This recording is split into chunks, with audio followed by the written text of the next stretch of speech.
Hey guys, welcome to my another blog. আশা করি সবাই ভালো আছো, আমিও অনেক ভালো আছি।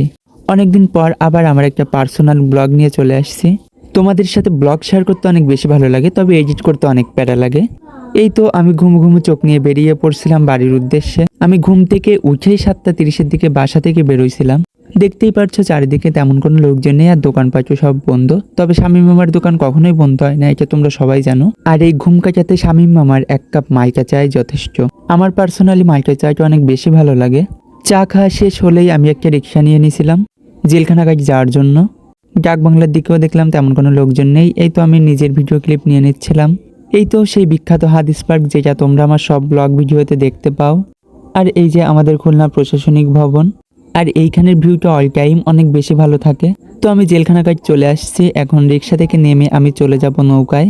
সকাল বিকাল রাত কখনোই জেলখানাঘাট ক্লান্ত হয় না। আর জেলখানাঘাট যে এত ব্যস্ত একটা জায়গা, আমি আজকে বারবার ভিডিও ক্লিপ নিচ্ছিলাম কারণ আমাকে দেখতে অনেক ভালোই লাগছিল। এই তো চলে আসলাম সেনের বাজার। আর সেনের বাজার আসলে মনে হয় অর্ধেক বাড়ি পৌঁছে গেছি। তারপর আমি নান নিয়ে নিয়েছিলাম গাড়িতে উঠে খাবো বলে। যেহেতু অনেক সকাল ছিল তাই গাড়িতে আমার অনেকক্ষণ বসে থাকা লাগে, কোনো লোকজনই ছিল না। চলে আসলাম শেখপুরা বাজার। আর এখান থেকে নৌকা পেরোলেই আমার বাড়ি।